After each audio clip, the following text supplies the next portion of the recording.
बहुत महत्वपूर्ण सूत्र है। आवृत्तिर असकृत उपदेशात, सांख्य चतुर्थो अध्याय, फोर्थ चैप्टर, तीसरे सूत्र है। ये आचार्य उदयवीर शास्त्री के द्वारा सांख्य दर्शन, आचार्य उदयवीर शास्त्री उन्होंने लिखा है, उपदेशात, उपदेश से, असकृत, बार बार, आवृत्ति ही, दोहराना, ये ज्ञान का साधन है। उपदेश के अनंतर उसकी बार बार आवृत्ति करना तत्वज्ञान का साधन है। इससे ओमकार एवं गायत्री आदि के निरंतर जप करने की भावना स्पष्ट होती है। किसी वस्तु के निरंतर स्मरण करते रहने का अवश्य एक मनोवैज्ञानिक प्रभाव होता है। यदि कोई व्यक्ति शाब्दिक रूप में प्रथम आत्मस्वरूप को समझकर निरंतर उसका चिंतन करता है तो कालांतर में एक ऐसी स्थिति की निश्चित संभावना की जा सकती है जब उस व्यक्ति को आत्मस्वरूप का साक्षात्कार हो जाए। योग में अभ्यास से तत्वज्ञान की प्राप्ति का यही स्वरूप है। अथवा सूत्र में उपदेशात पंचम यंत पद षष्ठी के अर्थ में समझना चाहिए। उपदेश की निरंतर आवृत्ति तत्वज्ञान की उद्भावक होती है। जो व्यक्ति तीव्र वैराग्य, शम, दम आदि साधन संपत्ति और विलक्षण प्रतिभा से संपन्न होते हैं, उनको एक बार उपदेश से ही तत्वज्ञान हो जाती है। पर जब जो मंदमती है, वैराग्य आदि साधनों से संपन्न नहीं है, उनके लिए उपदेश की निरंतर आवृत्ति तत्वज्ञान को प्रकट कर देती है। छांदोग्य उपनिषद अध्याय 6 आदि उपनिषदों में आरुणि श्वेतकेतु के संवाद से यह अर्थ स्पष्ट होता है।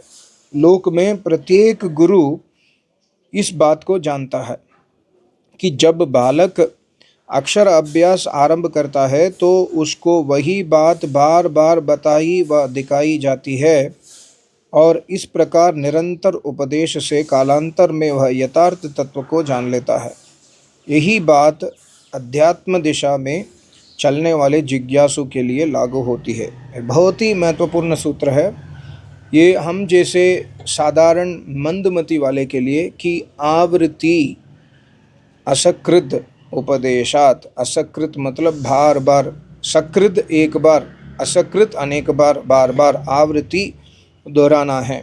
जो भी हम सुनते हैं, पढ़ते हैं आचार्य गणों से, उसको बार बार सुनने से, बार बार अध्ययन करने से हमारे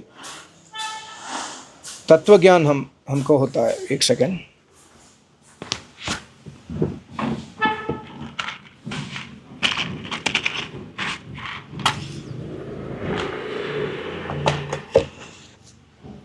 आगे तत्वज्ञान के उपदेश के लिए उपदेष्टा गुरु का होना ही आवश्यक नहीं, वह सुहृद आदि के द्वारा भी प्राप्त किया जा सकता है। ये एक दूसरे डायमेंशन है। ये सूत्र है पिता पुत्रवत उभयो दृष्टत्वात्, उभयो दोनों के दृष्टत्वात् देखे जाने से पिता पुत्रवत, पिता और पुत्र के समान। उपदेष्टा और उपदेश्य दोनों के विषय में कभी यह देखा जाता है कि उनमें व्यवस्थित व नियमित गुरु शिष्य भाव नहीं होता, पर उनमें यथार्थ तत्व का आदान प्रदान होता है और उससे आवश्यक फल की प्राप्ति होती है, पिता पुत्र के समान। इस विषय में यह निम्नलिखित कथा है। किसी समय एक अत्यंत निर्धन ब्राह्मण अपनी पत्नी को गर्भिणी जानकर धन संग्रह के लिए परदेश को चला गया। बहुत काल के अनंतर जब वापस हुआ तो अपने ग्राम में पहुंचने से पहले ही रात्रि आ जाने के कारण किसी नगर की धर्मशाला में उसे रात्रि व्यतीत करने के लिए ठहरना पड़ा। उसके ग्राम से वह नगर इतनी दूरी पर था कि अगले दिन सुविधा के साथ वह अपने घर पहुंच सकता था। धर्मशाला में उसके साथ के कमरे में ही अपनी माता के साथ एक रोगी किशोर बालक ठहरा हुआ था, जो रोग के कारण रात भर रोता चिल्लाता रहा। उसके क्रंदन से पति ब्राह्मण को बार बार क्रोध आता रहा और वह उसे बुरा भला कहता रहा कि यहाँ यह कहाँ से दुष्ट आबरा, यात्रा से शांत, मुझको शांति से सोने भी नहीं देता। 2-4 बार उसने अपने स्थान से ही धमकाया, सुनाया भी। बालक ने भी यह सुनकर अपनी माता से कहा कि यह बेकार क्यों किड़किड़ कर रहा है, हमें तो कष्ट है, यह क्यों नहीं और जगह चला जाता। जैसे तैसे रात बीती और प्रभात हुआ। प्रातःकाल प्रकाश में बालक की माता ने अपने भर्ता पथिक ब्राह्मण को पहचाना और उसे बुलाकर कहा कि यह जो रात भर रोता चिल्लाता रहा आपका पुत्र है। और पुत्र से कहा कि रात जिनके लिए तुम यहाँ से चले जाने की भावना कर रहे थे, यह तुम्हारे पिता है। उसके उपदेश से पिता पुत्र दोनों ने वास्तविक स्थिति को समझा। उनके एक दूसरे के प्रति पहले अन्यथा भाव नष्ट हो गए और वास्तविक अनुकूल भावना जागृत हो गई। अध्यात्म विषय में भी इसी प्रकार कभी गुरु के बिना अन्य सुहृद आदि के कथन मात्र से तत्वज्ञान हो जाता है। लोक में ऐसे अनेक उदाहरण देखे जा सकते हैं। प्रत्येक काल में इस प्रकार की घटना सामने आती रहती है।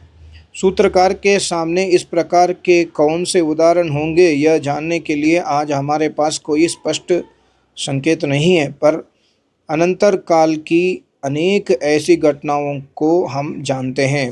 पाणिनि मुनि, कालिदास और तुलसीदास के दृष्टांत हमारे सामने हैं। कहा जाता है कि पाणिनि मुनि पहले बहुत जड़मती थे। एक बार दारिद्र्यचित्त होकर माता ने उन्हें समझाया, तब घोर तपस्या में लीन होकर उन्होंने शब्द तत्व का साक्षात्कार कर लिया। कालिदास अपनी पत्नी से निरावृत होकर निकले और उस भावना से प्रेरित होकर अद्वितीय कवि बनकर घर आए। तुलसीदास अपनी पत्नी के गंभीर यथार्थ वाक्यों को सुनकर तीव्र वैराग्य से ओतप्रोत हो भगवान की भक्ति में लीन हो गए। इस सूत्र का व्याख्यान निम्नलिखित रूप में भी किया जाता है। पिता पुत्र के अपने सामने उत्पन्न होते हुए देखता है और पुत्र पिता को अपने सामने मरता हुआ देखता है। पिता और पुत्र के समान मरण और जन्म दोनों के देखे जाने से दृष्टा को संसार के प्रति वैराग्य की भावना जागृत होती है। वैराग्य से विवेक हो जाता है। इस प्रकार पिता पुत्र के मृत्यु, जन्म, वैराग्य आदि को जागृत करके तत्वज्ञान के प्रादुर्भाव में सहायक होते हैं। पिता पुत्र कथा के लिए देखें महाभारत के शांति पर्व अध्याय 164। ये बहुत ही महत्वपूर्ण सूत्र हैं, सूत्र नंबर 3 एंड सूत्र नंबर 4। आई होप आपको समझ आया होगा। सबको नमस्ते, ओम।